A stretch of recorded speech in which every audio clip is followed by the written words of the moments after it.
Hello and welcome to the One Stop Co-op Shop, your one stop for co-op news and playthroughs. And today we're talking about Hoplomachus Victorum. What's up, Mike? Hey, Peter. School started, so I'm more tired than usual, but gonna try to bring the energy anyway. Yeah, no, I've been tired lately too. I'm worried because I'm tired all the time. I'm sneezing and I've got the worst headache tonight. So I'm like, do I have COVID? I hope I don't have COVID. I don't know where I would have gotten it. I haven't done anything out of the ordinary, so who knows? Hopefully it's just I know my allergies kick up this time of the year, so hopefully it's just that. Yeah, hopefully. I hope you feel better, buddy. Thanks, man. So what we're saying is we're bringing it tonight, despite all that. Or maybe we won't bring it. You all be the judge of that and let us know. Or don't. Best episode ever, right here, everybody. So I am excited though about Hoplomachus Victorum. Now I don't have a sword.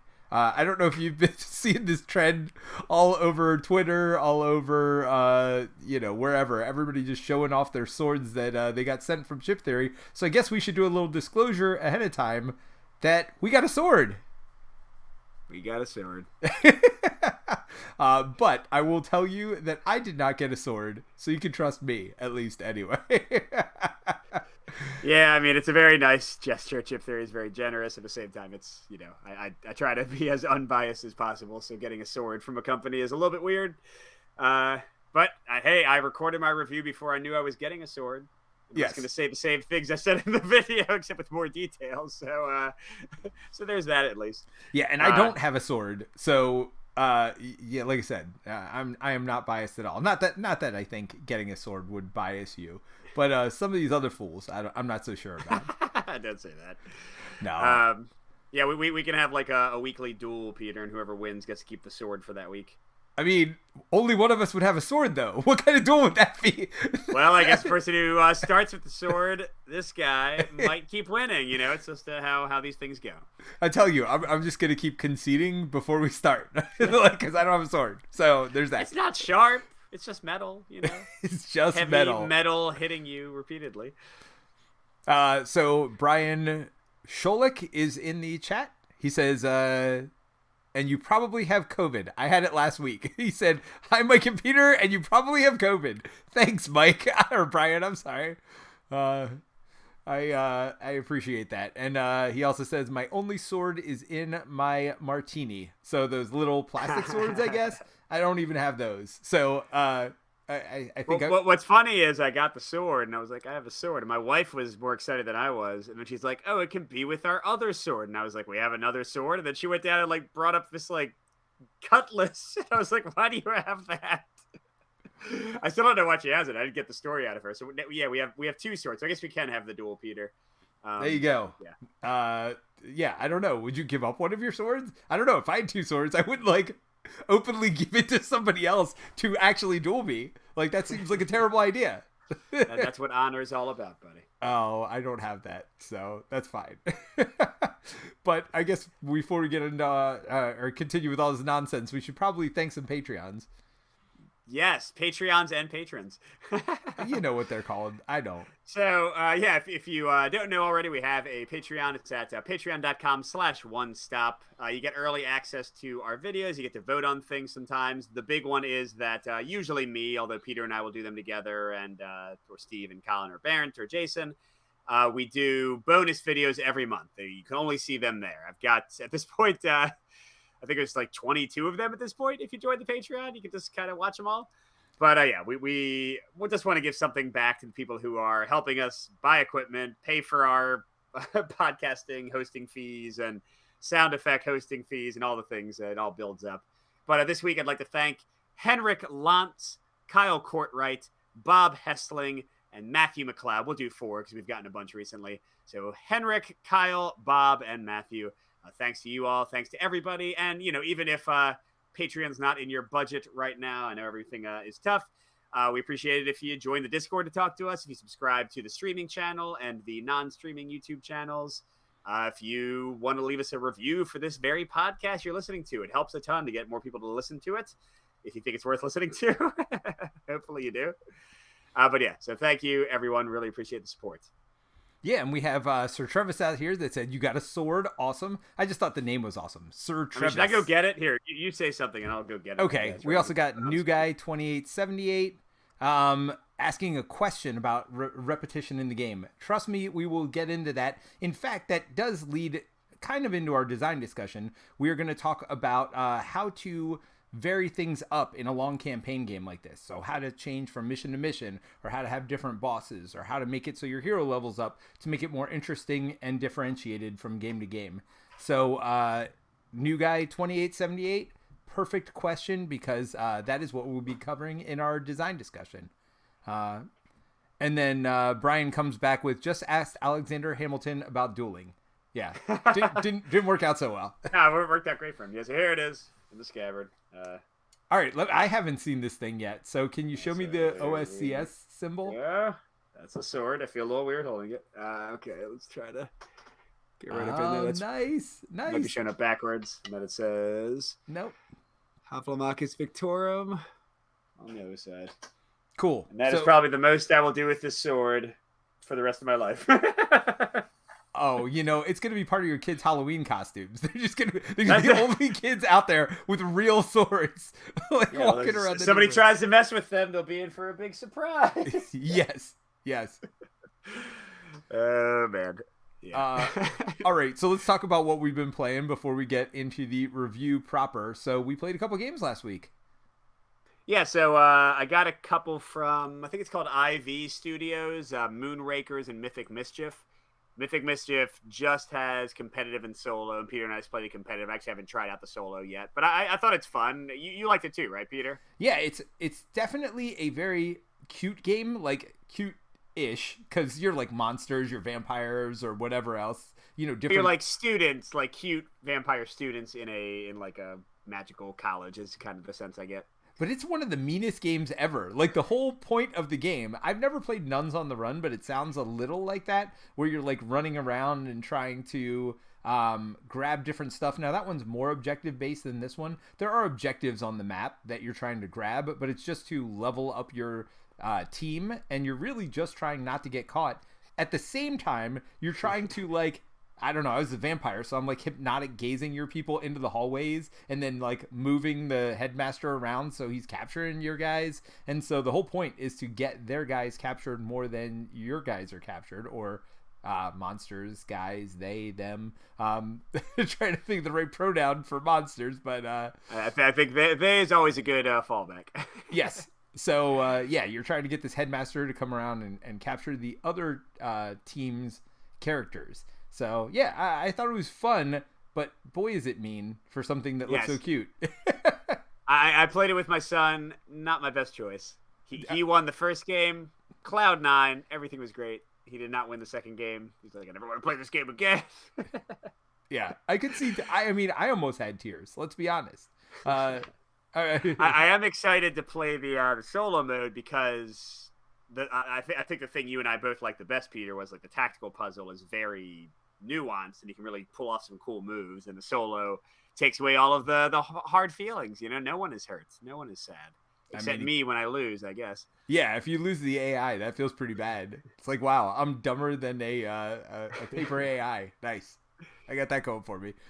But I feel that way a lot of times, especially with Gaia Project, which is actually what Jerry and I played after you left that night. So I didn't know you played that. That's a great game. Yeah, we'll keep it on the competitive discussion. So we played Gaia Project 2-player, and it was a very close game. Jerry actually got out to quite a big lead. He made a alliance early on. I think they're called alliances. And then he just kept riding that train. Like, he was getting a lot of QIC cubes, which like let him reactivate the power of his alliance over and over. So he's just scoring tons of points from doing that. I hadn't seen that strategy, so that was neat. That'll go in my arsenal from now on. That's for sure. So it was a nice close game, but I love that game solo. It is probably my number 2 solo game of all time, behind Marvel Champions. Although, honestly, I don't even know if I consider Marvel Champions a solo game anymore. I love it solo. You do play it a lot with Terrence. But I play it more 2-player now than I even play it solo. So, but for just purely So I mean, I guess Gaia Project isn't solo either because it's I play it competitive, not as much as I play it solo. So for my number one played solo game, it's probably Gaia Project right now.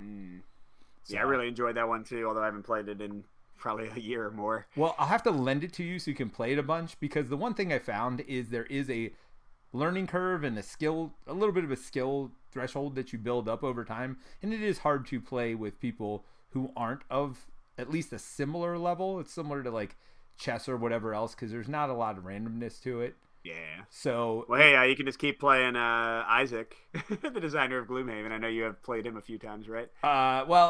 only once. We've talked about it several times, but that one drunken night, and go back to our PAX U of 2021 podcast to hear more about that, and we'll go from there. But yes, so I've only played Isaac once, but I am sure there will be a rematch, and I will try to be at least a little more sober the next time we play each other, so that way I can put up a little bit better showing in the first half and maybe pull it out.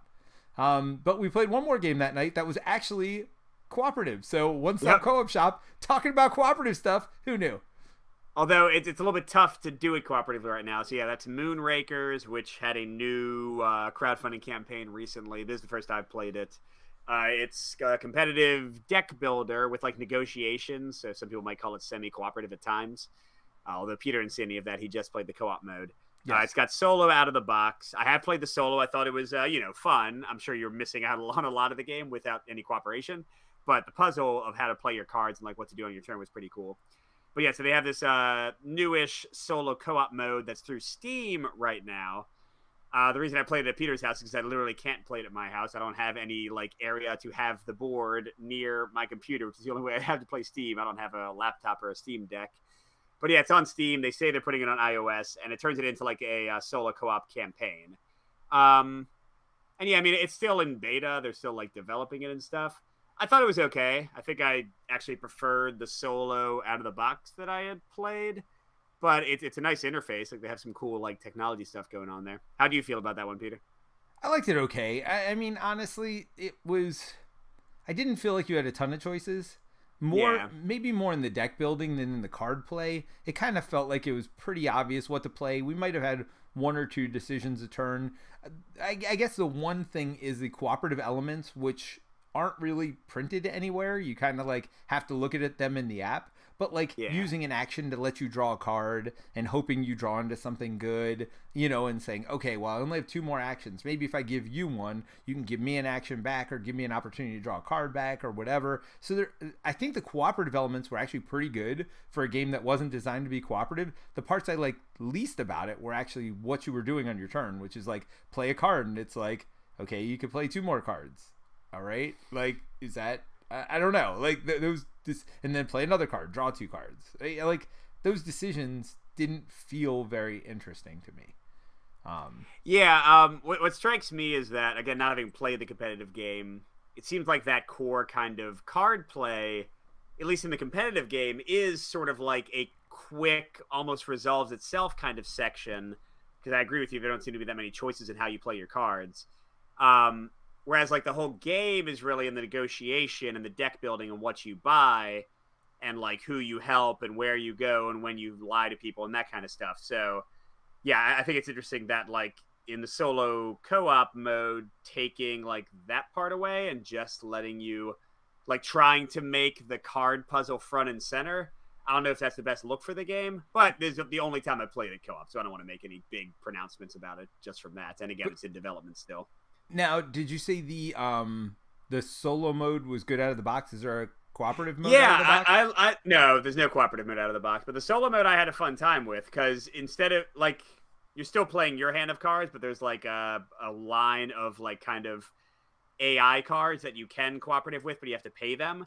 So it becomes a bit of like it's super fast playing. And it becomes a bit of like an optimization puzzle.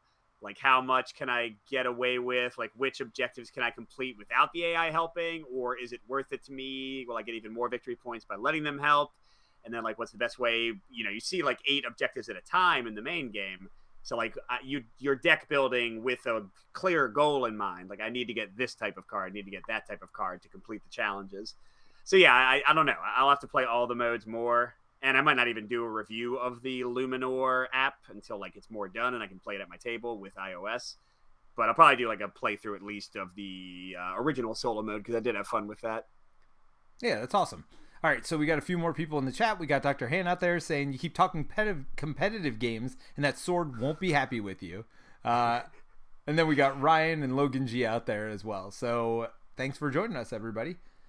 All right. So one more game I just played, Peter. Okay. I played the this is cooperative.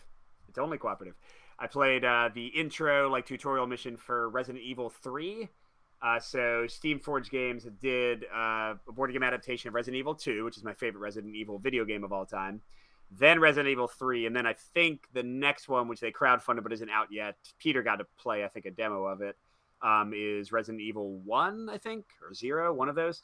But yeah, I played with my son, Resident Evil 3. It was super random, but it kind of hit like those Resident Evil vibes. Like I was desperately shooting off and stabbing zombies and running out of ammo, and they were charging at me, and I tried to like help Harrison escape somebody and got bitten for my efforts. So I'm actually like cautiously excited about it. This might be my first recommended Steamforged game because they're often more miss than hit for me.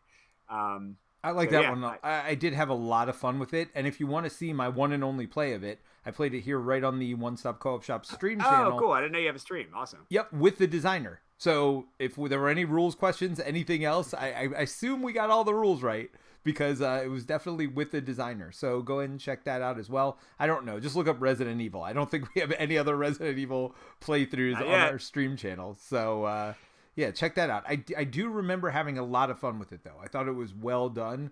I mean, maybe random. I don't remember. It was a while ago, but I did like that one.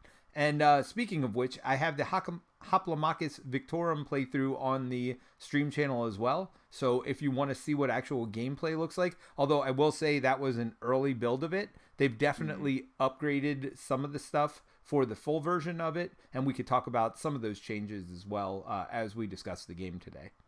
Oh, don't forget, I have a full playthrough and review on the non-streaming channel, so you can go watch. If you want to see like the final version of the game, that's a good place to see it. Yep, very cool. All right, well, let me get into theme for Hoplomachus Victorum. I'm going to read now, so we're all in trouble. So just be gentle. I'm going through just the end of the first paragraph into the second paragraph in like the story so far in the rulebook. So it says Prosperinia. All right, so it started off great. Bestows her mercy upon those who live near the volcano and foretells of the eruption. And this is the eruption of Mount Vesuvius. It was going to kill a bunch of people. They basically begged for their lives. And Prosperinia basically, she forestalls the eruption. But Pluto, lord of the underworld, was not pleased. Angered that he had been robbed of his new souls for his domain, Pluto gives the world of mortals an ultimatum. In 1 year, he will trigger a new eruption at Vesuvius. This one more powerful enough to blanket the entire planet in molten rock and ash. The only way humanity can avoid its fate is if Earth's strongest warriors best Pluto's 7 dreaded scions in combat and defeat Pluto himself. Around the world, the champions of many great civilizations begin amassing followers seeking to destroy the scions and save the world and cement their own legend forever. So, actually, I thought that was kind of a neat story. And I mean, basically you're a gladiator going around to all these different arenas fighting off trying to build yourself, level up basically, and build a massive following behind you so you can take on these powerful scions. So yeah, I think that does a good job of briefly describing what the game is going to be about. I mean, let's be real here, Peter. You know what this game is clearly inspired by, right? No, I don't. I mean, Mortal Kombat, right? Mortal Kombat! Right. Nice. But I mean, come on. Like, you got your champions. They got their champions. Outworld wants to come and conquer the earth. Like, it's straight up Mortal Kombat, man. Tale as old as time. That's a little different. By the way, was the name Proserpina? Maybe. Okay, yeah, so I actually did not know this one because I teach Greek mythology as well as many other ones, but I've never done Roman mythology much. So that is apparently the Romanization of Persephone, the one that Hades / Pluto like stole / kidnapped / married. and then like the whole like ate the pomegranate seeds, makes the summer and the winter. Does this sound familiar? Nope. Okay. Not even a little bit. Well, anyway, so it's Pluto's wife by the Roman mythology. But anyway, Nice. let's get into the mechanics. So this is a campaign only, solo only game. Let's get some niche going on here. It is heavily inspired by Hoplomachus Origins, which was the third Hoplomachus set for the original series, and that was also competitive or had like a sort of a solo campaign. But you are moving around this world map. You have up to 12 weeks for each of 4 acts. And at the end of each act, you have to fight a regular boss, basically another one of the heroes or another one of the champions you could have been. At the end of week 4, if you survive that long, then you fight the actual Scion, one of the 8, like Peter mentioned. And if you win, then you win the campaign. And there's different difficulty levels. But basically, the meat of the campaign is, as you move around this map, you will trigger different types of events. Sports events and bloodshed events are the main ones, but they all take place on a tactical board. So you leave the like world map and you set up one of 8 for the 8 regions of the world, for the 8 heroes, for the 8 bosses in a way. You set up one of these tactical maps. They each have unique rules, unique things that they set up. They each have a whole set of units, and usually those units will be the ones that are spawning on those maps, and they'll have advantages there. And then if you've played Hoplomachus, it is a turn-based strategy game with hex-based movement. You will take turns moving your people and attacking. They'll move their people and attack using a pretty straightforward AI system. And depending on the event, you might like need to capture a flag. You might need to hold a certain ground for King of the Hill and build up points. You might need to just kill everybody. And you're trying to survive, but you're also trying to level up your hero. You gain experience, you gain new skills. You also build a squad of soldiers. You can lose them and like recruit new ones. And yeah, that's pretty much it. You're just going through up to 48 weeks. If you put it all together, it's like 8 to 10 hours of gameplay. So feel free to take a break and not play it in one sitting. But you're just trying to build up to be strong enough to finally make it and defeat the Scion at the end. Well, and that'll be one of my points at the end. It is 8 to 10 hours, but it is very easy to clean up and put away. Yeah. And it's also very easy to leave on your table as well, since it is a solo game.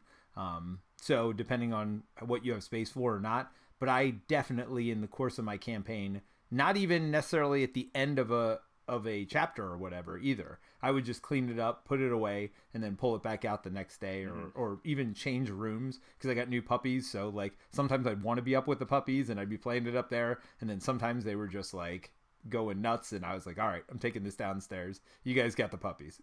So yeah, it is very portable, much more portable than I would have expected it to be.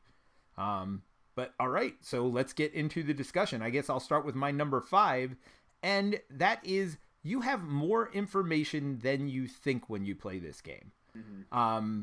So I think my 5 are going to be very different. I think a lot of times we overlap a lot. I don't talk as much about mechanics in my 5 this time. I'm talking more about, I don't know, just the things I learned over the discovery of the game. So after my first complete campaign, as I was getting near the end, so like the 4th act, so about hour, 8, 10, whatever it was, I was realizing that I can see, because the top card, the decks are turned face up. So you could see the next arena battle that you're going to go into. You could see the next bloodshed battle that you're going to go into. You could see the next, what are those things called? Opportunities. Yeah, you could see your next opportunity. Now you get to choose from the top 2 opportunities, but you at least get an idea what your rewards might be. Not only that though, but you get to see, based on what region you are, what at least one of the opponents you're going to be fighting against is. And it's usually the first one that comes out will be like a local opponent. So you pull that out of like the top of the stack of whatever area you're fighting in on the board. So you have a lot of information going in, and you always have the option to, once you like take all the information into account, just skip that event too. You can move to a location, skip it. It doesn't even cost you time. And then, yes, it builds up like this corruption, and the evil guys get worse and worse as you skip more events, but it heals you up to full, and it gives you a little bit of time to like, it even lets you rearrange some of the other decks as well while you're doing that. So not only are you skipping that event and observing it, or spectating is what they call it, but you also get to rearrange the other decks. So for example, one of the decks I know that was a sport event, or maybe it was a bloodshed. I can't remember. But it basically said the enemies get life equal to whatever week you were in. And I was in week like 10 or 11 at the time. So I shuffled that one to the back, and I made that my first event for the next act. So you have... It's interesting because at first there's a lot of this stuff that seems random, and don't worry, I'll get to the point that there is some stuff that is random and out of your control. But you do have control in a lot of ways you don't think you do. And another point is, the whole point is to make sure your hero doesn't die. It doesn't matter if your followers die, things like that. You can, at the beginning of anybody's turn, meaning yours or the opponent's, so you whiff on that critical attack, you can then decide to just leave the combat. You say, nope, that's it, I give up. And you leave with all your health and everything. Now, again, that bad guy gets worse and everything else, but you don't have to deal with that till the end, typically. You might get some Banes in your bag. It might become harder for you. But at least there's the option to save yourself if bad stuff keeps happening. So, I don't know. The whole point of this is you have more information and more control than it feels like when you're originally playing the game. Yeah, I fully agree. And that's something I didn't appreciate until a little bit later. The combination of knowing what arena you'll be in, what the first enemy will be, and like what the special rules will be for that event definitely give you a lot. Like they build a lot into, you almost know how the battle might go before you even start it. You know what I mean? Which is kind of cool because, again, the game can be pretty random in other aspects. Yeah, the randomness that comes in is you don't know all the enemies you're facing. You just know the first one. And then, of course, the dice rolls are going to be different based on how they come out. So, yeah. But you do have a lot of information. And I would say don't try to know that information when you're first starting. Just play through. Just play it. Don't pay attention. Don't worry about any of that stuff I just said. But I think you'll see over time you'll care more and more about that information. Yeah. So my number 5 is focused on the heroes and the scions. This is like one of the many things we'll be talking about tonight that are focused on variety. And here it's a bit of a mixed bag for me. I think Peter and I were just talking about this earlier today. I think the heroes are nicely varied. It is a very different experience to play as one of the tankier heroes as opposed to like an archer hero, as opposed to one of the more mobile heroes. It changes up which missions you take. It changes up how you like approach each battle. It changes up what the composition of your squad is going to be. And then the heroes also have a completely unique deck of prowess cards, like these skills they can unlock. So I think that's all really nice. That said, this is a similar, and this is just a way that I tend to feel. I get bored playing with the same character in Gloomhaven if it goes too long and I don't get to retire them. I have to change out my Dice Throne Adventure character after every like 2 or 3 games because I get bored with them. So playing the same hero with the same like basic abilities for 48 battles or something, that's not always exciting. But I still think that they did a nice job of having a good variety for them. And then the Scions, first of all, I think the Scion battles are awesome. I did a full campaign to get to one like legitimately, and then I just kind of messed around with a few more. This is based on the, it takes a while. This is based on the Rise of Rome, Hoplomachus Rise of Rome system, where they had these titans you would fight. So you roll a bunch of dice of different colors, and the ones that hit for each color will do different special abilities for the bosses. They have different like things going on. They have different unique traits. Like they really feel very different. The negative side of that is that, unlike, and just to compare to another game by the same company, Too Many Bones, the boss that you have has a major influence on the campaign or the session that you're playing kind of the entire time. It changes up which enemies you fight. It changes up like unique encounters you'll have. For the Scions, literally the only element that is unique until you get to them, which is after, again, 8 to 10 hours of play, the only thing that is unique is their own unique Bane that goes in the bag. And unless I missed a rule, you can get rid of that Bane just like any other one, just by getting one of the rewards that lets you get rid of one. So, yeah, it's not like bad. It's not like I was thinking, man, I wish the Scion was doing more. But I think, especially as I play more campaigns, it's kind of a missed opportunity because there are, I'd love more things to vary up that campaign play. And right now they don't use the Scion, I think, in a way that's super exciting, except for that final battle, which is really cool. Yeah, I agree. I mean, the way you're going to get variety from campaign to campaign is choosing a new hero. Now, there are, 7 of them in the box? So I think 8, one for each area. Oh, yeah. So there is a decent amount of variety there. But at the same time, yeah, no, you're not feeling like you're fighting against different things, based on who the boss is, unless you happen to get that one Bane, and it doesn't even start in the bag. It's not even like you start with that Bane. You have to I mean, it is the first one you get, so it's not too Yes. bad. You'll usually get it by the end of Act 1. I mean, what I'm going to house rule in future plays is that you just can't get rid of that Bane, so at least there's like some unique element that stays around for the entire campaign, you know what I mean? Right. It's a minor thing, but yeah. And they're not easy to get rid of. You do have to get an opportunity card, and you do have to like do whatever it says. So it might say like go into a bloodshed event with your hero, loses 4 health at the beginning or something like that, or defeat 3 enemies using only ranged units or whatever. So it's easy, but I think there is variety in that as well, which I don't get into. But let me talk about my number 4, which is the luck. And I said no mitigation, but then I changed it to not much mitigation.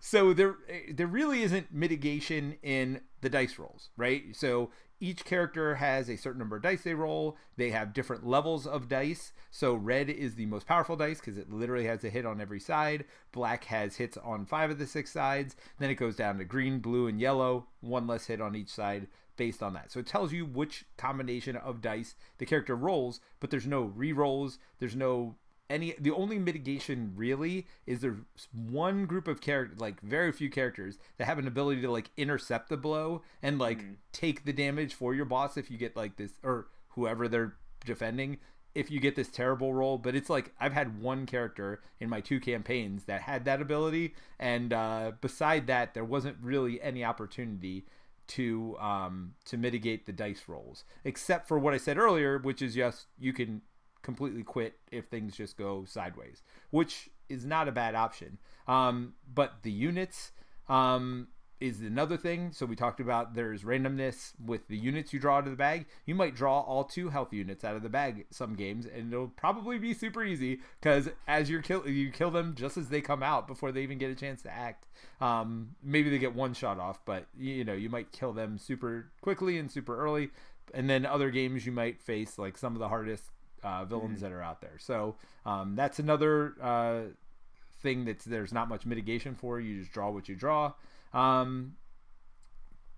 You can skip or pull out of a battle. That's what I said as far as being able to mitigate it a little bit. And then you can also, like I said, when you look at the battle as you're about to go in, you can choose not to go in. If it's just like, oh, this is not good for the squad I currently have, or I'm low on health or whatever reason, you could always choose to spectate and get all your health back. Like I said, you'll probably get a Bane because of that. The more you do that, the more Banes you'll get, but at least it gives you an option and there's no penalty. Unlike if you surrender in the middle of combat, you pull out, you get Banes, and you didn't even get the heal out of it. You just got whatever damage happened to you. So surrendering is not a great option mid-battle, but you could tell ahead of time, how it looks going in. Although, like I said, you may just draw bad units or get, first couple turns may just be bad rolls, and it is what it is. You may have to surrender sometimes.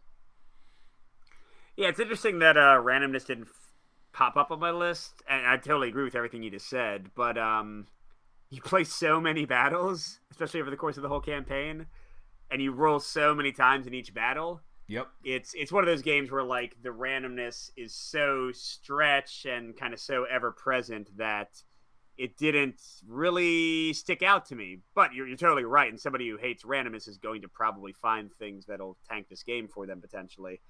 If you don't like dice rolling, this is not one for you. I mean, literally, you're rolling dice the entire game. Like, that is... Yeah, and it is, like, if you're a chip theory fan, the dice are swingier in general than Too Many Bones, where, like, the attack dice, for example, you have 4 1 sides, a single 2 side, and a single 0 side. Or Cloud Spire has the exact same thing for the Spire dice. This is a... And Hoplo has always been this way. This is a wider range of results. But yeah, just one more thing on the randomness. First, I'll say I think, the game kind of lives and dies on its variety. So having so much variety in which enemies come out and like how a battle goes based on your die rolls, I think that can be a very good thing for the game. Yep. And also, I don't think you mentioned this yet, Peter, but as long as you're not playing on like the hardest difficulty settings, you get what are called blessings, and you can heal yourself fully if you die. And if you like run out of all your units, you can get a whole new squad of units. So the game gives you a lot of oh crap kind of reset buttons if you play on like normal or the first difficulty setting. That can help out a little bit with the randomness. Yep, absolutely. And Ryan pointed out again that not only can you see the top of the cards, but you also know the local units to combine those two pieces to decide which battles to go in. Yeah, that was my number 5 point. So we did cover that, but it's worth pointing out here again. All right, Mike. All right. Yeah, so my number 4 is the campaign structure as a whole. This is another like kind of mixed one for me. So there is, I did a what is it, Foursquare, but it's not Foursquare because it's not Dice Tower. We did a group review on Man vs. Meeple. Jeremy Howard put it together with Alex from Board Game Co. and Liz from Beyond Solitaire. And we talked a lot about the grind of the game. And that's really like what I'm talking about here with the campaign structure. You are going through a lot of battles. The battles can be very fast. Like once you're used to the game and the AI and all that, they can be like 10 minutes long. But you're doing a bunch of them. And, you know, again, you can break up the game, but over the course of the whole campaign, you are battling, you are battling, you are battling. And sometimes it feels incredibly varied. Sometimes I had times where I would like be just kind of running around the same location, like my units matched it, or those were like the best areas for me, or I had to stay near there because I was going to fight the boss there. If you do the same like arena a lot of times in a row, if you get like a similar fight a lot of times in a row, if you find a really good combo with your units that works for a while, now, they'll die eventually. But sometimes you'll find a combo and kind of run into the ground.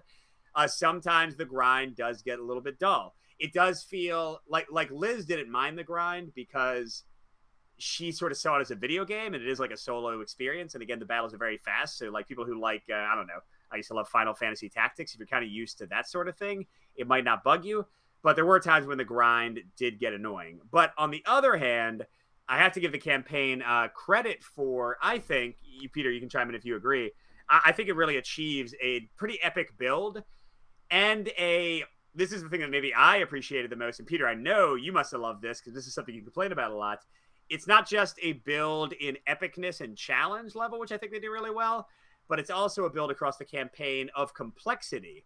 Because you start with only the basic units, like almost 0 keywords out of this huge keyword sheet.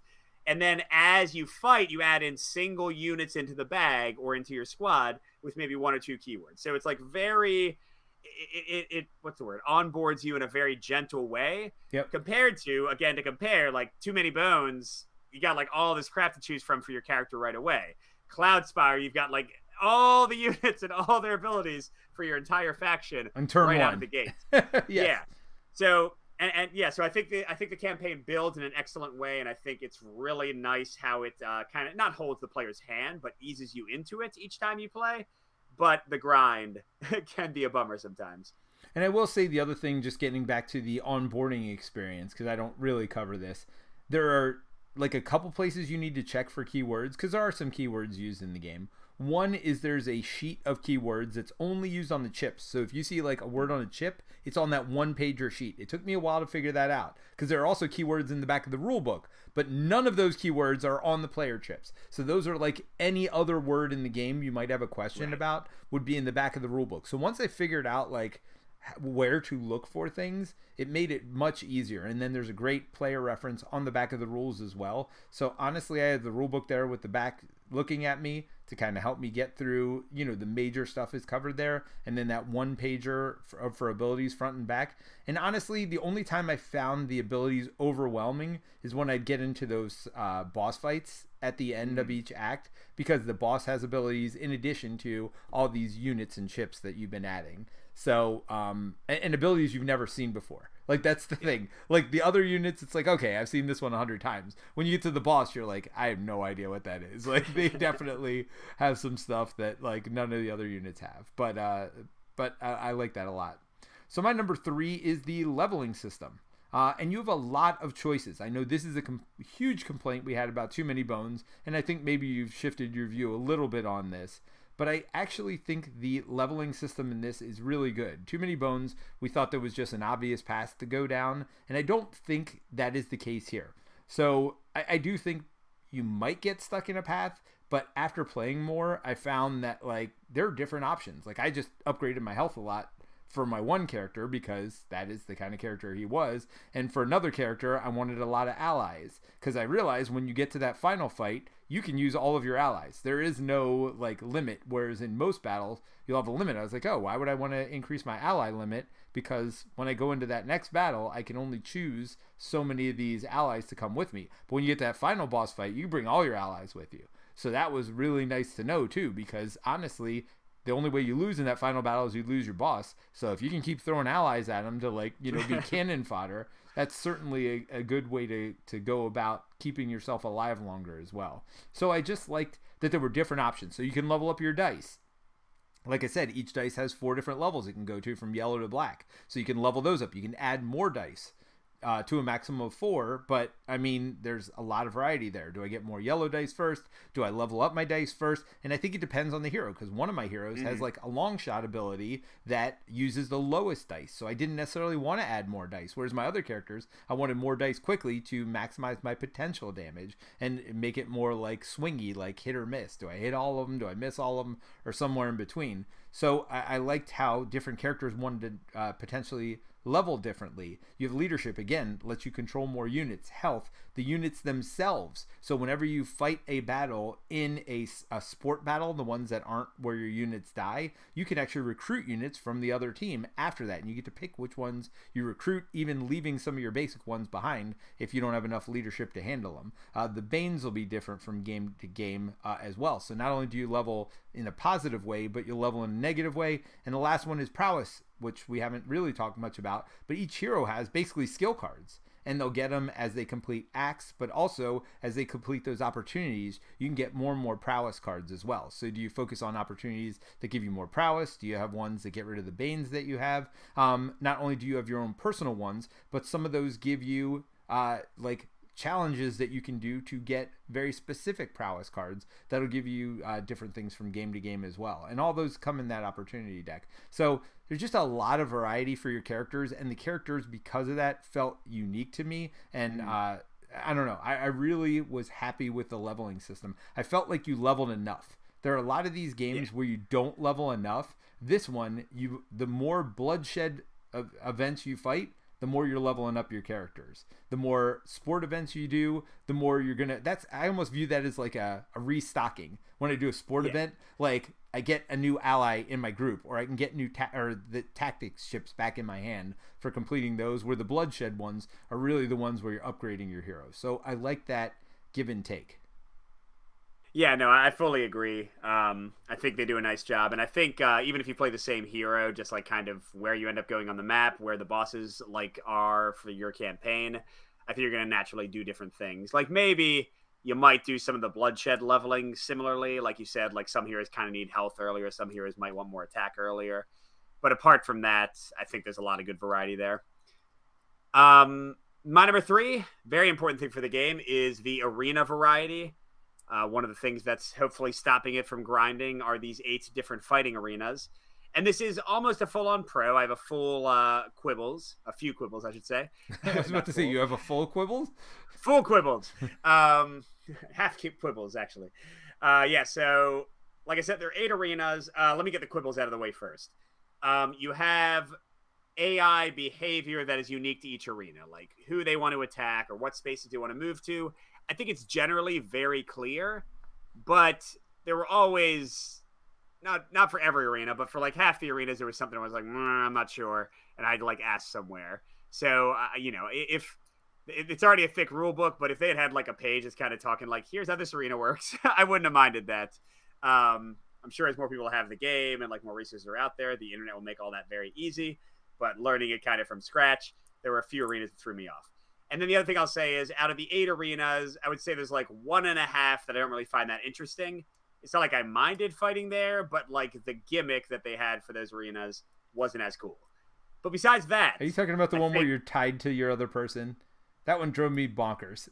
Yeah, exactly. Especially if you got to do like King of the Hill on that one, where it's like you try to score points, but you can't score more than one at a time because you guys are like tied to each other. I think that's probably the least interesting, like most frustrating one out of all of them. Yes. But pretty much all the rest were good to like full-on winners for me. Yeah. And yeah, the thing is like they just really do change up the puzzle. and they make the tactical positioning interesting. And the nice thing is when you combine that with the different types of events, it even has a greater effect on it. Although the one complaint I'll have is that I feel like I didn't do as much King of the Hill or Capture the Flag as I would have liked. Because first of all, that's only half of the battles you're going into, like bloodshed versus sports. And then even out of those sports, they're more rare, and often they'll give you a choice, and often like that wouldn't be my favorite thing. So I almost feel like I could have been forced into more Capture the Flag and King of the Hill. But that being said, yeah, I really like the arenas. I think some of them are just like awesomely fun. Like I liked grabbing Poseidon's trident and throwing it at people. Yep. I like the one where I was like running away from the beasts and trying to get them to kill the other people. Yep. I like both the ones with like the high ground, like the stairs, and like the central one. Yep. I like the Amazon one, shoving you in all kind of crazy directions. Like there's really cool ideas here and really cool concepts. So it is really fun it's just the one. Like, it's just the one where you're changing. Yeah, it's really just one. And I am curious, like if they do an expansion, because I know they're already planning to expand it. Like, could they just be like, hey, here's a new mechanic, alternate for that arena. For that one arena. Well, the other one that wasn't as interesting is the final arena area. It just you do one damage to your character. It's tough. Yeah. Because local guys get +1 health and you get -1. And especially like I had like an army that relied on archers the first time I went there, and I was like, oh God. They all have 1 health now. Yes. So yeah, but yes, I agree that the final arena, like, yeah, those are the two that, like, the final arena didn't annoy me. It just seemed like it wasn't that interesting. You know what I mean? Like, there wasn't that much going on. That's why I was like 1.5 arenas that I thought were kind of weak. But anyway, that's my number 3. How about you, Peter? Or if you're number 2, are you on 2 now? Yeah, I'm on number 2, which is the tactical puzzle of the game. And I use the word tactical puzzle, but I'm actually going to amend that to like strategic puzzle of the game, because I think there is more strategy than it first appears. Like, it's a very tactical game. Okay, I need to move here, and I'm going to do this, and I'm going to try to block their movement, and I'm going to use a guy that taunts over here. That way they can't get to me. And there is a lot of that in the game. So there are a lot of tactics in the game. But for me, it's almost more about the strategy of the game than the tactics of the game. Like, okay, they're going to come here next turn, so I have to think 2 or 3. It's almost like chess. I'm thinking 3 turns ahead. All right, I'm going to put out this defender first because I need to get my taunt here by turn 3, and then I'm going to keep my hero back here so he's not getting attacked. But after, if I do this, then I'm going to come up. Now again, tactics comes up when you have situations that go wrong, that go sideways. But at least the plan in my mind, I'm typically finding that not only for the battles themselves am I thinking strategically 2-3 turns ahead, but also on the map as well. I'll plan out my trip to the next Scion or whoever I have to fight. I will plan that out typically ahead of time. I'm like, okay, I got 12 weeks. I'm probably going to rest once or twice in there. All right, which path makes the most sense for me to go to get there? So I think this game succeeds both tactically and strategically, for me at least anyway. I have no complaints about any of that. Yeah, and I'll get into some of the, I guess, strategy side, a slightly different take on it for my number 2, but it's also a big success. And that's the squad management and the resource management. For context, I'm a big fan of like old turn-based tactical games. I already said Final Fantasy Tactics, but also like the Shining Force series and that kind of thing. I'm thinking more video games here, by the way. But then I also really love the XCOM video series. That's like the old ones, and also like the more recent kind of isometric. Well, I guess they were always isometric, but the more recent turn-based ones. And one of the things I love the most, and I also have loved in board games that have done this in a way, like Galaxy Defenders, the precursor to Sword and Sorcery, is a good one for this. I like building out combinations of characters, using their special abilities in the right ways, putting them in the right place, and as much as it hurts, and I know you like this in KDM, Peter, I like dealing with losing somebody that was a linchpin to your whole strategy and having to rebuild. Yep. And across 4 acts, you are not I don't care how good at the game you are, especially as you get into the later acts where it is really tough. Like, even if you find an awesome combo, you're going to get a bad roll. Something bad's going to happen. Your best character is going to die. And then, oh God, they're going to show up on the other side in a later fight. Yep. Yeah, I just find that all really cool. And then managing your tactics, like Peter said, you can get your tactics back after beating a sport contest, but that's a lot. Like spending an entire week winning an entire battle just to get your tactics back, just so you can win some other battle later. Like, it is a big ask, but those tactic shifts can be so powerful. Yep. So yeah, I just really like the strategic, big picture thing of building out your squad getting them ready, bringing them into the right fights, keeping the key members alive. When do I take hits on my leader, and when do I let my squad tank the hit? I think all that stuff is really interesting, and I think it's great.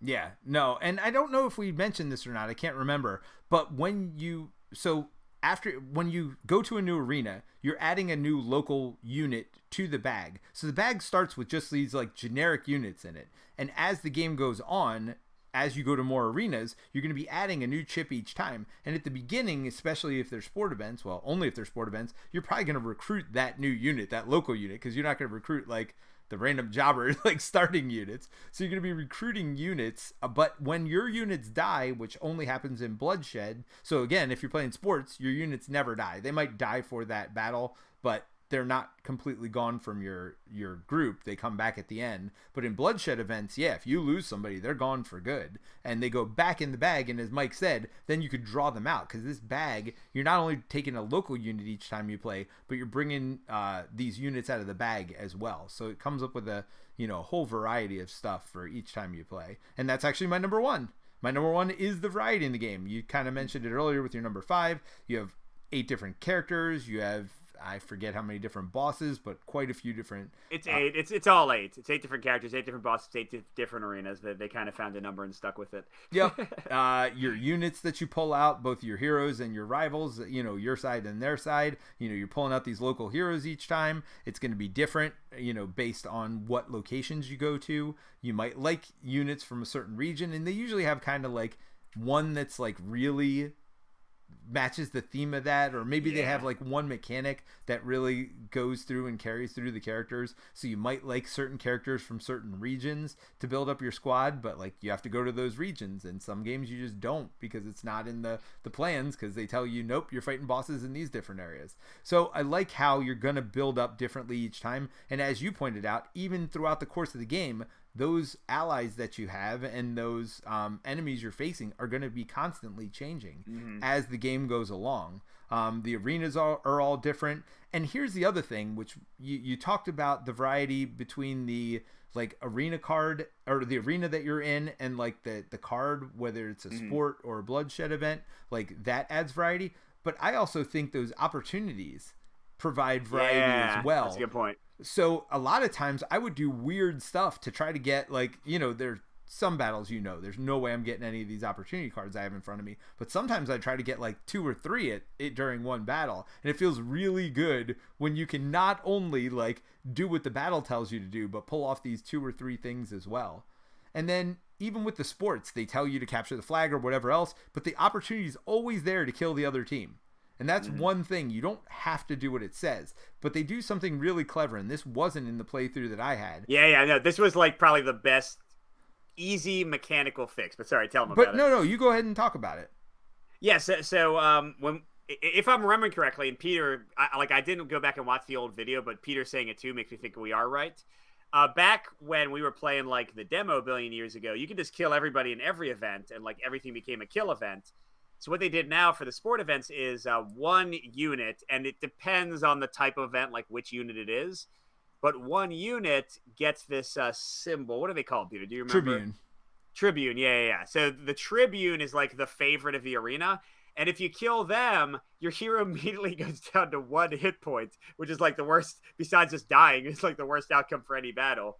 So yeah, like they made it really interesting. So even in the sparring, which is like the just defeat everybody sport events, but also of course in Capture the Flag and King of the Hill, trying to like deal with this annoying person. For me, I feel like it always became, except when I got to choose, it always became like the worst person possible. But to try to somebody deal that with just this person, does like, 1 damage to you over and over, and it's yeah, like you can't even do anything some back. Giant tank, and they keep on protecting everybody else. I'm like, stop it! I can't kill you.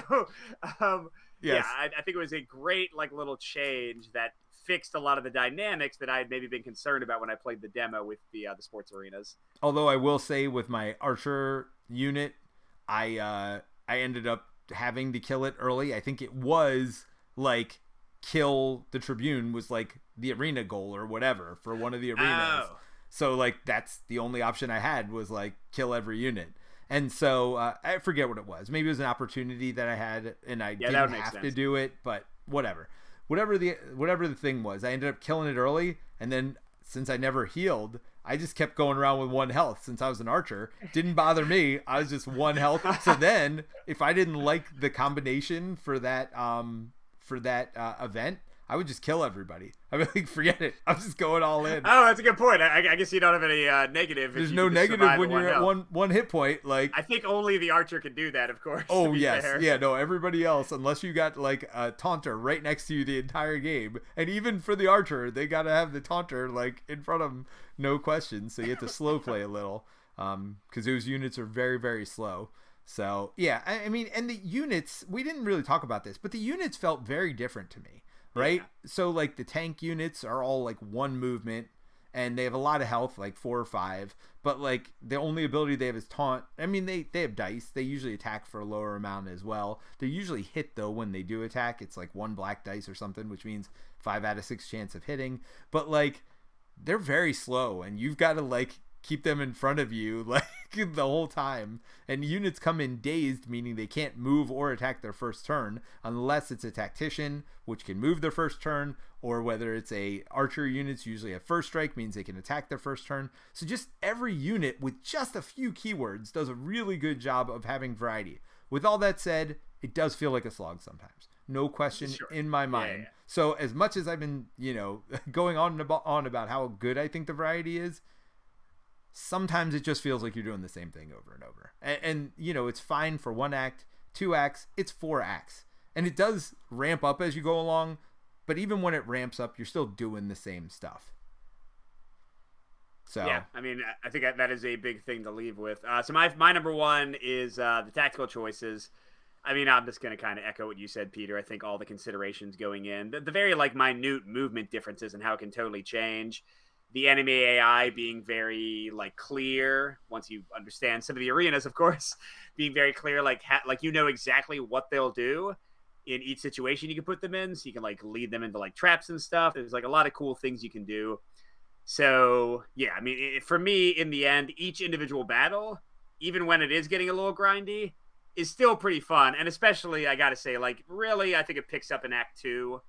I feel like Act 1 is... like, it's great for learning, but I might even, like, find a way to skip it in future campaigns. Well, and leveling. You really are building up not only your bag, but the enemy bag as well. You're adding... so everybody's just leveling up through that first act. Yeah. So then in Act 2, you get an extra enemy in every battle. You get an extra tactic chip for the enemies in every battle, which I find makes a huge difference because they use them over the course of more rounds. And yeah, just, like, the bag has gotten more complicated. Like, there's more interesting combinations of enemies. So I think the tactics are great, but I do think it takes a little while to, like, get to its fullness. I could definitely see some people getting this game, playing just Act 1, not loving it, and not playing anymore, and not, like, knowing that it gets kind of, I think, the most interesting the further you get with the campaign. Don't do that. Play past Act 1 for sure. Get into Act 2, 3, 4. It definitely gets more interesting, but again, it may feel grindy at times. Sure. But I find even the least interesting battles, except in that one arena setting. And again, you can also avoid that too, except if you have a boss fight there. Like, then you just go in for that boss fight and ignore it otherwise. But I do find that for the most part, I don't remember where I was going. Anyway, I lost it. Well, here, why don't I jump in with my final thoughts? Well, before you do, Brian says 8 heroes, 8 scions, 64 combination, 10 hours per game, 640 hours of entertainment. And I will say, as you pointed out before, those 8 scions don't feel different until you're in the scion fight, for sure. So I would that's the only part I would disagree with that. Yeah. Like, I think it's really more like... I mean, really, like Peter said, like, the vast majority of the differences are going to be through the heroes because they're who you live with for 4 acts. So it's really like 8 pretty varied playthroughs, and then you got to love the system to keep going back to it. You know what I mean? Like, I think at that point, like I would say I would play a different hero and a different scion each time until you beat the campaign 8 times. At that point, you've already gotten probably your money's worth. And then if you want to play it more, that's awesome. Yeah, and I mean, you will want to go back and experience the different heroes. They do play different. I love looking through their prowess cards and just seeing like how I can level up the heroes. I do think also the reason it might feel a little grindy is because I always start on the normal difficulty, which you already start with 3 of those powers. I'm wondering what would happen if we start on the next level of difficulty where you only start with 1 of those powers. Yeah. I almost did it. I wasn't brave enough to do it, but I'm like, man, because Act 4, I kind of tended to skip through too. I don't know if you did that, but I was like, no, I mean, yeah, like if you've already got set up. Like, yeah, if you've got most of your leveling and prowess done, you just want to get a good squad, and then you can go fight the Scion. Because, yeah, to be clear, you can end the act whenever you get to the boss. You don't have to wait around for 12 weeks. No, I did the same thing. I don't think, like, Act 4 is so dangerous at that point. I was like, it's fine. I'll just fight him. Like, well, yeah, I I just made sure I had a full squad, and I got my tactics ships, and that was it. Like, and actually, I didn't even need tactics ships because I was fighting the first boss they recommend, and you're fighting against only, like, hero level characters, and you can't use tactics against them. So well, you can always adrenaline and health boost your own guys a whole bunch. Yeah, that would have been smarter, wouldn't it, Mike? Would have been smart to go in set up. That's why I lost. Thanks for pointing that out. Everybody. Yeah, I almost finished my second campaign, but the first one I definitely did finish, and I definitely did lose. It's not a pushover game, that's for sure. I know. All right, so final thoughts, Mike. So I really enjoyed this one. I was very excited about it. It is an interesting one in terms of like who might like it, because it is entirely campaign game and only for solo play. So I think that's already like cut down the number of people who might play it. It is supposed to be cross compatible. We're not entirely sure how yet. They haven't like released all the details with Hoplomachus Remastered, which is coming in like another couple of months. But it's interesting to look at that one because that also has, I think, again, I'm not really sure what's in there, but I think they're going to have Titan-style boss fights, just like they had in the original Rise of Rome. So in a way, like Hoplomachus Remastered will cover the types of battles, although I don't think they'll be on like the cool, unique arenas. But yeah, I think if you aren't into the idea of this really long campaign and like into some of the grinding and into building up your squad and into like trying out different heroes and all that kind of stuff, it's interesting that Hoplomachus Remastered might be the better one for you. Of course, Chip Theory hopes you'll buy both of them, but then you're looking at like $300. It's not cheap. But I really enjoyed this one. Like I let Peter borrow it. I'm really excited to play it more whenever it comes back. I want to try out more of those heroes. I just want to like kind of see some of those things. And what's interesting is, Peter, you're probably the same way. I was playing this in very short succession, or quick succession. Like I played an entire campaign over the course of like 2 days, like because I wasn't back at work yet.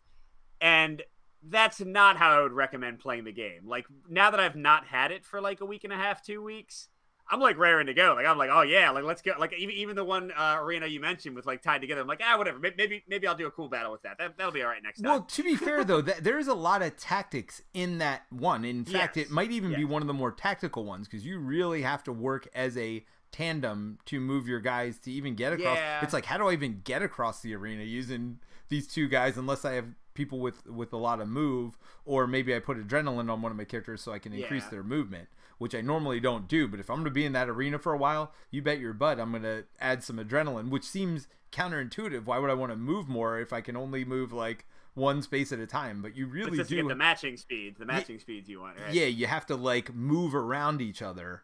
In weird like, kind of it's like a 3-legged race. Like it really like is emulating a 3-legged race. It really is. So that's not what I thought you were going to say, actually. As far as you played it in quick succession, like you played the whole campaign in 2 days. I did probably 2 to 4 days is how long. Okay. But mine were quick sessions. So maybe that's why I didn't feel the grind as much. Because I would go and I'd play 2 battles, maybe get an opportunity, and then I'd go upstairs. And then I'd do something else. Yeah. And I would keep coming back. Like it kept drawing me back. Like I kept wanting to play. And I would even think and plan my next one. I'm like, okay, so that's going to be the next arena. I know I'm fighting against that guy. Again, this is where the long-term strategy comes in. I'm like, oh, I think I want to do this. And then I go away and I come back because I wanted to do it while it was fresh in my mind, right? So I like go away for an hour or 2, hang out with the family, come back, play for like 30 minutes, do 2 different battles, then I go away for a while again. And I do think that's not a bad way to do it, because it did keep bringing me back. It had that almost app feel to it, like, oh, I gotta go, check on my red dots or whatever, like, and make sure I'm doing whatever I need to do. It's like, oh, I just wanted to do that one more battle. So it does have a little bit of that feel to it. Certainly there were nights where it was like Civ for me, where it's just, oh, one more turn. I definitely got that feeling from it. I really like this one. I really do. With all the negatives, I imagine it's your favorite chip theory that you played, right? Without any questions. Even better than normal Hoplomachus for me, because right, I love I think the that leveling. was your previous, right? That was the previous top one? Yeah, and I don't need to play regular Hoplomachus anymore, because honestly, I don't care about playing against other people. I love the... Now, if I was going to do one-off battles, like a co-op battle or whatever else, I wouldn't mind that. But, I love the leveling. Like, I don't know if I could... I mean, certainly I wouldn't... I would live without it, but for me... I love games like Blood Bowl, things like that, where it's all about the leveling, all about building squads, things like that. This gives me a lot of those feels. So you said, who is this game designed for? It's designed for me, honestly, between the tactics and the movement. The one thing I will say for components, we all know Chip Theory Games does great components, and I usually mock them a little bit because I think it's overdone. Here, the components were perfect. Even there's this big thing called the stands or whatever, and I'm like, what the heck is all this about? Like, why would this? It's overwrought. You don't need it, but actually you do, and the reason you need it is for putting the game away. Literally, you take the 3 decks of cards out of there. I take the bosses you're fighting out of there, and I put it in one tray with my hero stuff, and I just leave my current hero health right in there. In this one tray. So I'll have my hero's health, I have the tactics I have my units, and I put it in one tray with the bosses I haven't fought yet. All the dice go in that same tray, and everything else, and the cards go in the box, but everything else stays in this arena. It's got a cover for it. You put it on, and you're packed up in 5 minutes, and you pull it out in 5 minutes. So that's why I was able to transport the game, play it downstairs sometimes, upstairs sometimes. Whenever I wanted to play it, I felt like I could put it together and pull it out. I feel like this is probably one of my favorite productions for getting a game to table that I've ever had. So it's not one of my 5 points, but I really think it does a lot for playability of the game, because otherwise, when you got this 10-hour campaign, unless you just have the luxury of having a place you can keep it set up all the time, I think it's really it'll get you through the campaign doing it that way. So I really do like that, but I like tactical battles. Do I think it's a perfect game? No, but I think it's really good for me and what I want out of it. Yeah. Well, yeah, sorry, Peter. I think I'm going to still keep that one in my house. No. That's fine. That's fine. Okay, so let's get into our design discussion, which is how do you build variety into it? And I actually want to start with something I think this game, I'd love to see an expansion in the future. Obviously, more heroes, because I do think the heroes change up the game dramatically. So that's number one, because I love the different heroes and just how they play differently. But more importantly for me would be getting that Scion more involved, and I think they could even do it with what they have now. So imagine if the decks were half as big. Imagine that bloodshed events were half as many, and there were half as many sport events, and there were half as many opportunities, but then each boss brought its own deck of half as many things. So now 50% of the events you're doing have to do with the Scion you're fighting against. Maybe 75%. I don't know. But obviously there would be much more cost associated. What I just said, how I love the portability, you just take it in and out. There's going to be a little bit of that lost with what we're talking about. But I do think it would add to the variety and that feeling of something different much more so. Now, I don't know how much variety you can add with just the cards in the arena and things like that. I don't know how different it would feel. But I do think there's a way to do it where you can add just some kind of an event that would make it feel more like you are in this battle against this specific Scion, even before you get to face that Scion. Yeah, I mean, I'd even, because 50% to 75% sounds like a crazy amount of I don't even know how they find enough mechanics to make that many. Sure. But I'd even be fine with kind of how the Too Many Bones breakdown is, where you get, I don't know, it's 2 encounter cards out of 10 or 12. So, you see them every once in a while. You know what I mean? They pop up multiple times throughout the campaign. And yeah, maybe like a few more Scion Banes, and maybe make a rule that you can't get rid of those ones, or they're harder to get rid of or something. I think all those things would be nice, just, because like the one commenter said, like, yeah, you got 64 combinations right now, but the bosses aren't really they don't really feel like a combination. But if they did, if they had far-reaching like kind of implications, I'd also love. I don't know how hard it would be, but it'd be cool if they could like have an alternate arena for each of the 8. That's clearly a lot, but wouldn't that be neat? Like if you stay on the same world board, but you just like use a different board, or even, maybe they even can use the same board, but there's a new rule for it. Like Yeah, you're still going up, but it does something different. Yeah, I mean, but the thing is, if they never did anything else for it, I'd still be pretty happy with it. Like it's a $150 game. I don't want to say like, hey, let's get excited for the other next $100 you'll spend, but I'm happy with what I have. I'm excited to play more with just the content that's there. Yeah. No, But, I mean, crap. I'm sorry. We're not talking about. I'm still like in the brain of reviewing Hoplo. Yeah. So variety. Yeah. So yeah, I think. Sorry. Go ahead, Peter.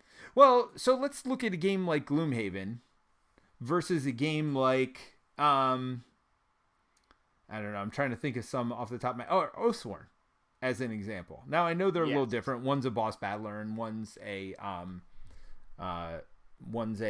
more standard traditional dungeon crawl. But I feel like Oathsworn, Aeon's End, games like Adventure Tactics, they do a really good job of making each battle feel unique. And maybe that's just something with the genre. Whereas Gloomhaven, I did feel the grind more, where it felt like I was doing similar things over and over. So what are some of the things that you think they do and do well to like change that up from, between those different genres? Yeah. So I mean, there's a lot of things going in there. There's a lot of like areas to vary up in these kind of like cooperative adventure games and such, which I think are some of the main ones we're talking about. So clearly there's great differences in like how much hero variety you have and what like value that brings to the game. If you look at Gloomhaven, I think it has one of the best. Like playing a different hero in Gloomhaven, crazy different experience, awesome like combos to discover, and even to a lesser extent, leveling up your hero in the big way, which you don't get as often as I might like. But when you like unlock new cards and stuff, and like your combos kind of change and evolve, like that's awesome. Compared to Marvel United, I know Steve would disagree with me on this, but at least of the many heroes I've played and looked at, which is quite a many, like some of them are pretty different, but they aren't different in like a way that's exciting. Like, yes, okay, they might have more moves, they might have more attacks, and on like a macro level, it actually changes the way you like might win the game, but it doesn't feel cool to me. It doesn't like. So does complexity have to be part of it? Because you look at the complexity difference between something like Gloomhaven and Marvel United. Marvel United, they only have 4 icons that they really use in the game. So creating variety there, it's harder. Coming from a design. And I think they do a great job with what they have. Like for a streamlined system like that, there is still some pretty good variety in characters. Whereas Gloomhaven, I think on every card you have 2 different options, right? You got the top side, the bottom side. You could vary it up. Usually the bottom's a move, but like you can vary that up too, right? Like put an attack on the bottom. It makes it feel completely different than something, than most of the other characters. So I think, the gold standard to go for on the character side of things, I think, is to make it feel like you do something that nobody else can do, and original D&D had that in a very clear way. Like, only the thief can do this. Only the wizard can do that. Only the cleric can do this. Now with all, like, the multi-classing and, and, like, druid versus cleric versus, sorcerer versus wizard, that kind of gets all, like, blurred a little bit. But, like, look at some of the games that I think would be considered the best for character variety. Like, Marvel Champions. Big part of your deck is all this stuff, and often like unique mechanics. Like Natasha does these things with her tactic cards or whatever they're called, only she can do. And Hawkeye does things with his arrows, only he can do. Sentinels of the Multiverse has the same thing with like these unique decks, and often there's like a keyword or a mechanic that is only for that character. Gloomhaven to a lesser extent, but again, like usually there are very clear things that only your character can do, like combinations, unique skills they have. Spirit Island, huge one. like very unique things for each spirit. Like only you are doing this. Like so many little complex elements going on. Well, I think But yeah, Spirit none of Island's a little different. That's an interesting one because I was just about to say every other game you talked about, it is basically a set of cards or a subset of cards, or even in this one where you've got the I forget the name of them, the things you level up, prowess, the yeah, prowess your cards. personal prowess cards. Yeah, Yeah, so all of those have kind of like a unique set of stuff that only your character can have. But actually, Spirit Island's a good example. Yes, you have 4 starting cards, but those don't last for most of the game.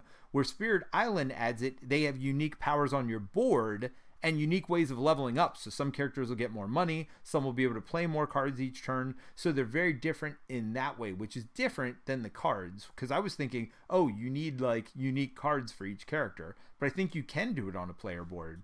And I think Spirit Island is similar to Marvel Champions for me because, like, yeah, you're right. If you bear it down in a technical way, like maybe it's not the biggest part of the game, but between the player board and those upgrade things and the way you upgrade and the starting cards, which will be there for a while, like playing the ocean, just to name some starter ones, versus like the rock one that guards really well.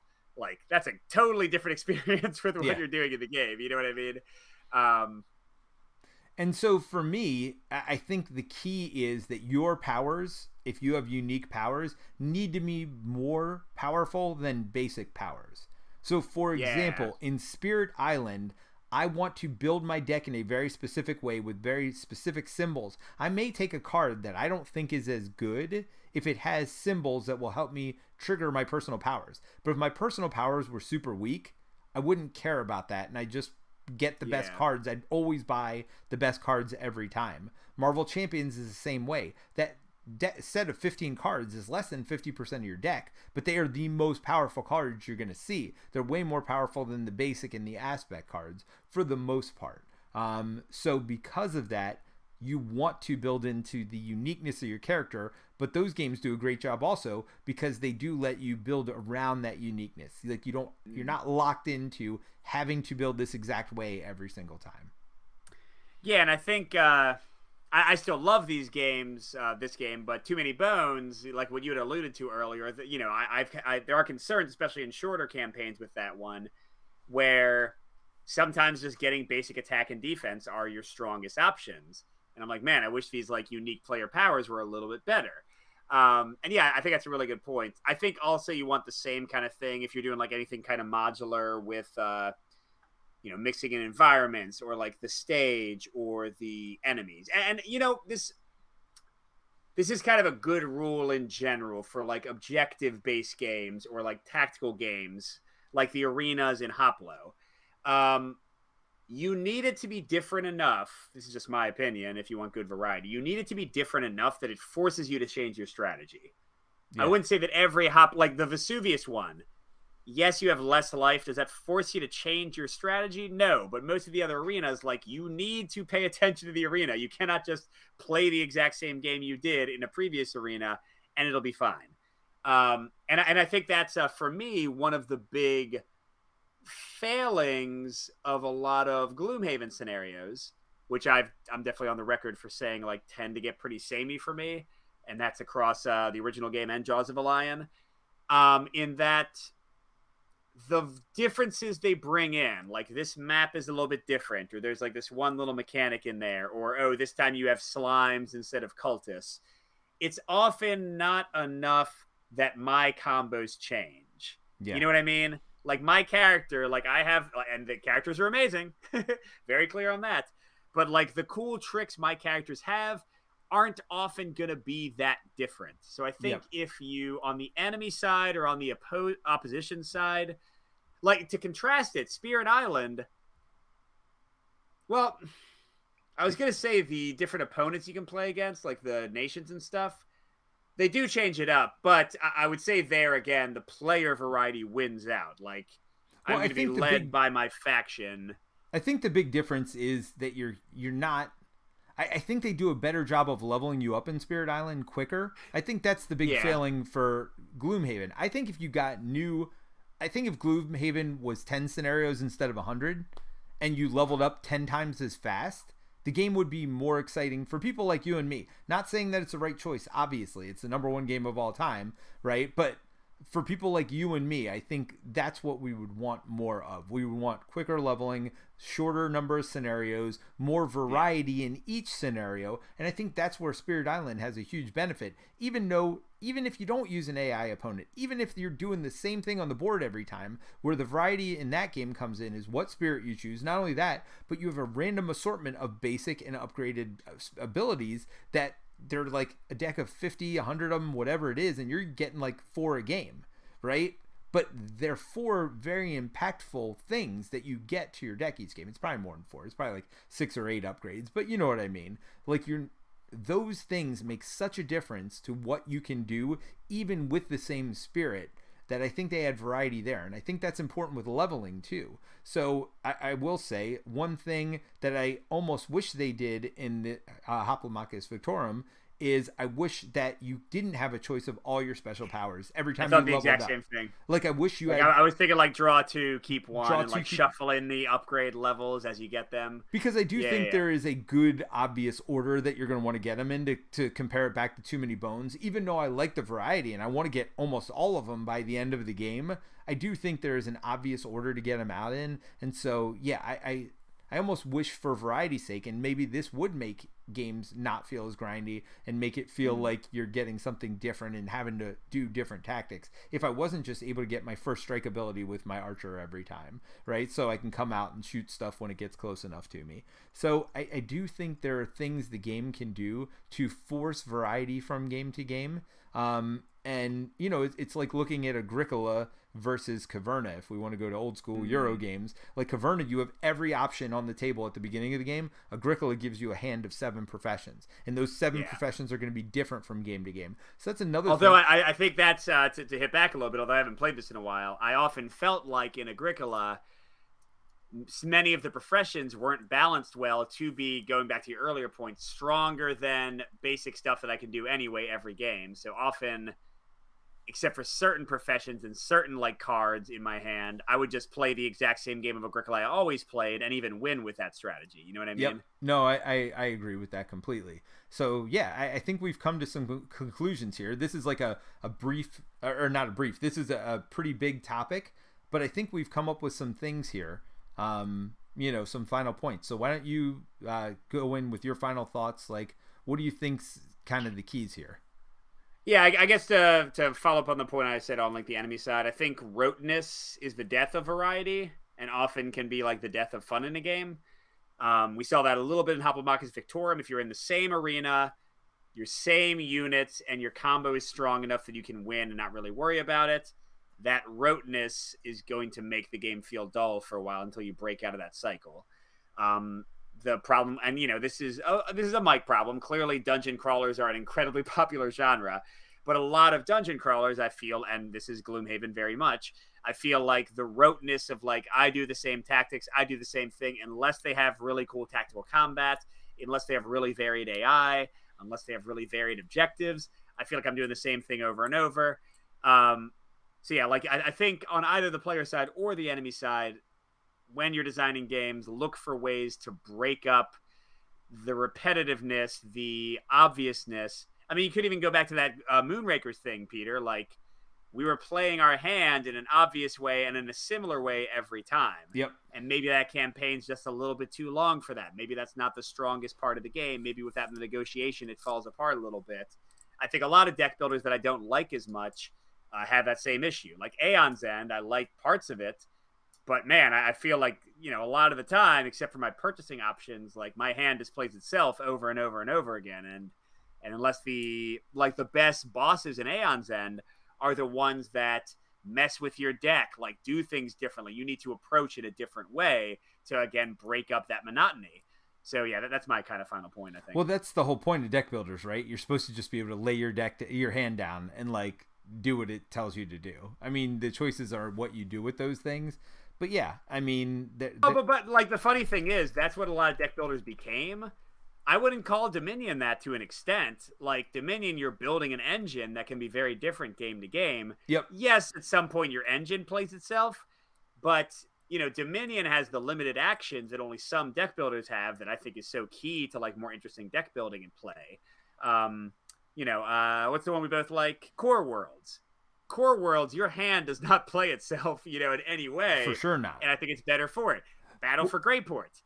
Your hand does not play itself even in the slightest. It's very tough like choices because you have very limited ways to actually use your cards. No, that's a good point.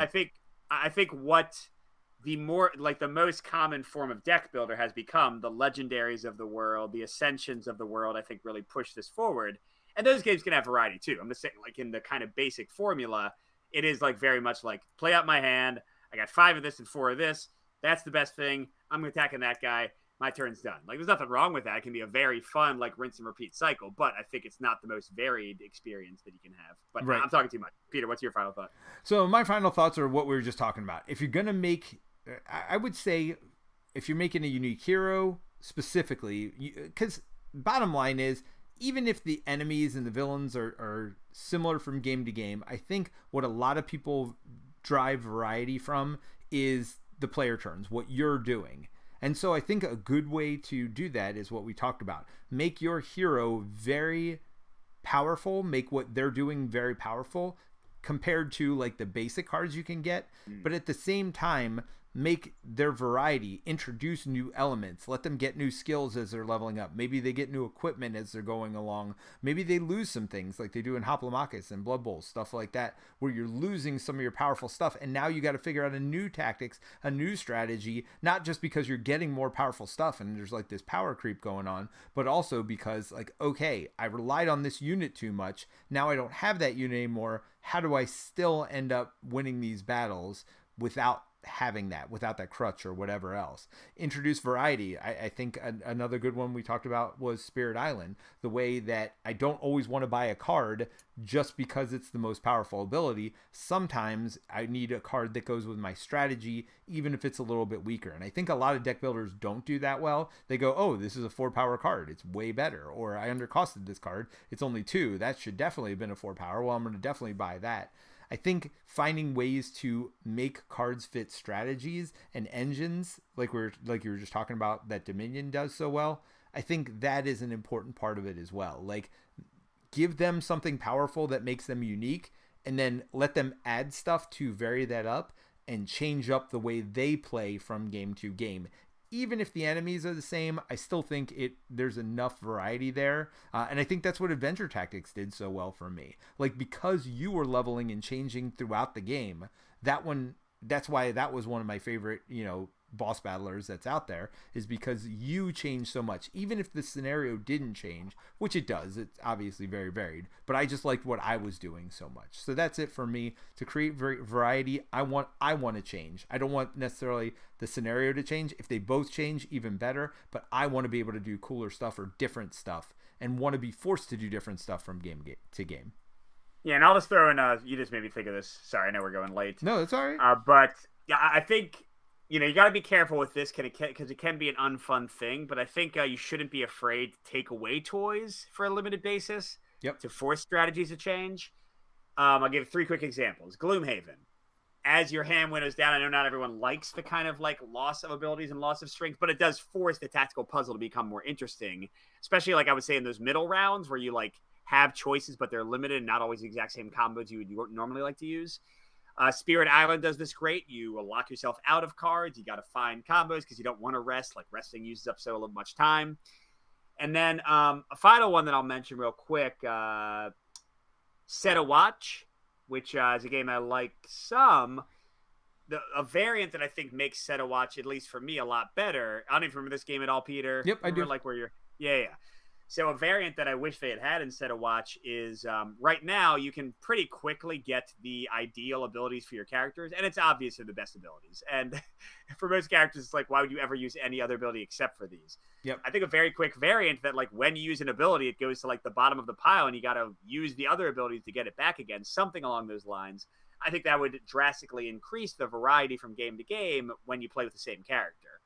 So I think that's something to consider, like cooldowns. We had a whole discussion about cooldowns, but like kind of like a variation on cooldown effects. If you don't always give them the same tools, and this is again where a lot of dungeon crawlers fall. Like what Descent Legends of the Dark had a little bit of like my tools would change as cards flipped, but like not in an interesting way. I was just doing the exact same thing every turn, you know, walk up, punch him a few times. If my tactics and my tools had changed in a more drastic way throughout the scenario, I'd been more excited as I played it. But let's stop there. I gotta go. Well, yeah.